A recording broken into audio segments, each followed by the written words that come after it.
$400 आपको मिलने जा रहे हैं। इन्फ्लेशन रिफंड चेक्स हैं जो दिए जा रहे हैं और एक अमेरिकी स्टेट की जानिब से ऐलान कर दिया गया है। अस्सलाम वालेकुम दोस्तों, मैं फयाज महमूद हूं और हम बात कर रहे हैं $400 आपको मिलने जा रहे हैं और इस हवाले से कुछ शराइत भी रखी गई हैं। लेकिन ये इन्फ्लेशन रिफंड चेक्स हैं जो दिए जा रहे हैं और एक अमेरिकी स्टेट की जानिब से ऐलान कर दिया गया है और उसके लिए बाकायदा तौर पे ये दिए जा रहे हैं। अब क्या ये बाकी स्टेट्स में भी कानून लागू होगा या फिर एक ही स्टेट जो है वो इस वक्त महंगाई के मारे लोगों का सोच रही है और क्या आप उसके लिए एलिजिबल हैं? तो आज के इस वीलॉग में हम आपके सामने सारी डिटेल्स रखते हैं और आपको बता देते हैं। बुनियादी तौर पे जो इस वक्त सिचुएशन है वो इन्फ्लेशन मुसलसल बढ़ रही है, राइज हो रही है, जिस वजह से आपको याद होगा कि सोशल सिक्योरिटी भी अगले साल इंक्रीमेंट देने जा रही है और इस दफ़ा 2.7% के हिसाब से इंक्रीमेंट मिलने जा रहा है। ऑल्दो कि इस वक्त अमेरिका में शटडाउन चल रहा है और बजट पास ना होने की वजह से तमाम जो वफाकी एजेंसीज हैं, इदारे हैं, तकरीबन 400 इदारे ऐसे बनते हैं जिनको तनख्वाहें नहीं मिल रही। लेकिन बहरहाल ये वो चीज़ें हैं जो आने वाले दिनों में इम्प्रूव हो जाएंगी जब बजट पास होगा, क्योंकि माजी में अगर देखें तो तकरीबन 35 दिन तक ये शटडाउन रह चुका है 2018-19 में। अब देखते हैं कि रिपब्लिकन्स और डेमोक्रेट्स कब इस पूरे मामले को हल करते हैं। लेकिन इस वक्त हम बात कर रहे हैं न्यूयॉर्क की और न्यूयॉर्क ने एक बार फिर इन्फ्लेशन रिफंड चेक जारी करना शुरू कर दिए हैं और इससे मुख्तलिफ जो पहलू हैं वो मैं आपके लिए रख देता हूँ। क्या आप इस चेक के एलिजिबल हैं? तो वो मैं आपको बता देता हूँ। मुमकिन है कि आप भी एलिजिबल हों, क्योंकि New York state department of taxation and finance के मुताबिक अगर आपने 2023 में, ये आपके लिए बहुत इंपॉर्टेंट है कि अगर आपने 2023 में टैक्स साल के दौरान दर्ज झेल तमाम शराइत जो हैं मैं आपके सामने रख देता हूं, जो तमाम शराइत पूरी की हैं तो आपको रिफंड मिल सकता है। कितना मिलेगा वो मैं आगे चल के बताता हूं। सबसे पहले तो अगर आपने जो है New York state resident income tax return आपने अगर फाइल किया है, अच्छा जनाब, अगर तो आपने New York state resident income tax return file किया है तो फिर आप इसके लिए एलिजिबल हैं। आपकी जो आमदन है वो मुकर्रर करदा अहदाफ के अंदर है तो तब भी आप एलिजिबल हैं। नंबर 3, आपको किसी और के टैक्स रिटर्न में डिपेंडेंट के तौर पर जाहिर नहीं किया गया तो फिर भी आप इसके लिए एलिजिबल हैं। अब आपको रकम कितनी मिलेगी वो मैं आपको बता देता हूँ। उसकी रकम की जो आमदन और टैक्स फाइलिंग जो स्टेटस है इसके ऊपर दोस्तों इन्हिसार है कि कितनी रकम थी और आपने टैक्स की कितनी अदायगी की है, तो उसी के दरमियान ही होगी। वो एक फार्मूला है, वो मैं आपको बताता हूँ। 2024 के टैक्स साल के लिए जो अंदाज़ा एक पेश किया गया है उसमें इनफरादी तौर पे अगर जिन अफराद की सालाना आमदनी $75,000 तक है तो उन्हें $200 का रिफंड चेक मिलेगा।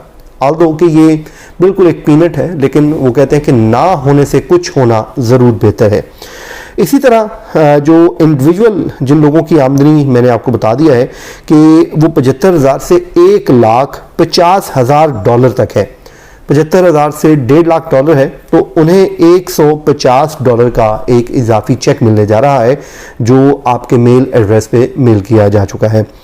फिर इसी तरह जो मैरिड कपल हैं और मुश्तरका तौर पे अपना जॉइंट अकाउंट्स के ज़रिए वो फाइल करते हैं टैक्स और उनकी आमदनी $1,50,000 तक है तो उन्हें $400 की अदायगी की जाएगी ये रिफंड चेक के ज़रिए। अच्छा जनाब, इसी तरह जो कपल मुश्तरका तौर पर फाइल करते हैं और आमदनी $1,50,000 से $3,00,000 है तो उन्हें $300 तक की जो अदायगी की जाएगी। और इसी तरह जितने भी कपल हैं और अलग अलग अपने टैक्स रिटर्न फाइल करते हैं तो और आमदनी उनकी $75,000 से डॉलर है तो उन्हें $200 जो है वो इनकम होगी। इसी तरह वो कपल जो अलग तौर पर अपने रिटर्न फाइल करते हैं और आमदन उनकी $75,000 से $1,50,000 के दरमियान है तो उन्हें $150 का चेक दिया जाएगा। हेड ऑफ हाउस जो है हाउस होल्ड है उनकी आमदन जनाब $75,000 है तो उन्हें भी $200 का रिफंड चेक मिलने जा रहा है। हेड ऑफ हाउस होल्ड जिनकी आमदन 75,000 से $1,50,000 है, तो उनको भी $150 मिलने जा रहा है। तो दोस्तों ये वो एक पूरा मैंने आपके सामने रख दिया है कि कितनी कितनी रकम मिलेगी। अब आपको बेहतर पता होगा कि आपको कितना चेक मिलेगा। अब इस चेक को आपने वसूल किस तरह करना है। तो सबसे पहले तो जनाब आपको कोई किसी किस्म की दरख्वास्त या फॉर्म फिल करने की ज़रूरत नहीं है। अगर आपने उन शराइत के ऊपर जो मैं आपको बता चुका हूं कि 2023 में अगर आपने अपने टैक्स रिटर्न फाइल किए हैं तो उन शराइत पर आप पूरा उतरते हैं तो रियासत टैक्स का जो महकमा है खुद ब खुद आपका चेक आपके एड्रेस के ऊपर भिजवा देगा जो उनके पास एड्रेस मौजूद है। अब चेक कब मिलेगा, अब जाहिर है ये आप ये भी पूछेंगे, तो वो भी मैं आपको बता देता हूं कि महकमे के मुताबिक जनाब चेक चंद हफ्तों के दौरान आपको भिजवा दिए जाएंगे और ज़्यादातर अफराद को अपना चेक अक्टूबर, इस जो रवा अक्टूबर है या फिर आने वाला नवंबर, उसमें मौसूल हो जाएंगे।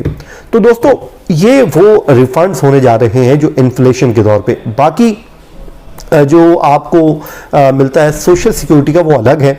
बिल्कुल ठीक बात आपकी कि ये कोई बहुत ज़्यादा रकम नहीं है, लेकिन वो कहते हैं कि कुछ ना होने से कुछ होना बेहतर है। कुछ दोस्त ये कह रहे थे कि जी 2.7% का जो इजाफा दिया जा रहा है सोशल सिक्योरिटी में, उसके लिए वो तो बहुत है, वो ऐसे ही है जैसे आटे में नमक के बराबर। तो लेकिन आप ये भी तो देखें कि कई लोग ऐसे हैं जो बहुत ज़्यादा इसी के ऊपर इन्हिसार करते हैं। मतलब ऐसे बेशुमार, ऐसे लाखों लोग हैं जिनका bread and butter social security से मिलने वाली रकम है। अगर आप उसको कैलकुलेट कर लें, जो $54 बनेगा पर मंथ, अगर उसको कैलकुलेट करें तो वो तकरीबन $600 से ज़ायद की रकम बनती है पर ईयर। तो कम से कम कुछ ना कुछ तो उनको वो रिलीफ मिल रहा है। तो इसलिए मैं ये समझता हूँ कि जो लोग बार बार ये कहते हैं कि ये कुछ नहीं है, इट इज़ नथिंग, तो उन्हें चाहिए कि वो रकम लेके उस ज़रूरतमंद को दे दें जिसको वाकई ज़रूरत है, क्योंकि ये बाज़ लोगों के लिए लाइफ लाइन है। देखें ये वर्ड मैं इसलिए यूज़ कर रहा हूँ कि बहुत से लोग मेरे साथ ऐड हैं जो मुझे राब्ता भी करते हैं, पूछते भी हैं और मुसलसल इस पर गहरी नज़र रखते हैं और वो ये कहते हैं कि ये हमारी लाइफ लाइन है, तो इस पर आप ज़रूर बात किया कीजिए। 15 अक्टूबर आ रही है। 15 अक्टूबर को अनाउंसमेंट मुमकिन तौर पर एक्सपेक्टेड थी, लेकिन अब शटडाउन की वजह से शायद उसमें थोड़ी ताख़ीर आ रही है। और ताख़ीर क्यों आ रही है, इस वक्त आपको पता है कि शटडाउन चल रहा है और दोनों जमातों के दरमियान मुज़ाकरात चल रहे हैं। जो बजट है वो पास नहीं हो पा रहा और एक दूसरे के ऊपर इस हवाले से इल्ज़ामात लगाए जा रहे हैं। हुकूमत ये कह रही है कि जो हमारे मुखालफीन हैं वो अनडॉक्यूमेंटेड लोगों के लिए जो हेल्थ केयर है उसमें वो बहुत ज़्यादा इजाफा चाह रहे हैं, लेकिन हमारी जो रकूम है वो सिर्फ और सिर्फ अमेरिकन के लिए है जो अमेरिकन सिटीज़न है, इसके अलावा ये हम किसी और को नहीं देंगे। तो दोस्तों ये थी वो कुछ तफसीलात जो आपके सामने रखनी है। उम्मीद करते हैं कि हमेशा की तरह आज भी आपको हमारा वीलॉग पसंद आया होगा। इस दुआ के साथ जहाँ रहें खुश रहें, मुझे इजाज़त दीजिए। अल्लाह हाफिज़। सिचुएशन है वो इन्फ्लेशन मुसलसल बढ़ रही है, राइज़ हो रही है, जिस वजह से आपको याद होगा कि सोशल सिक्योरिटी भी अगले साल इंक्रीमेंट देने जा रही है।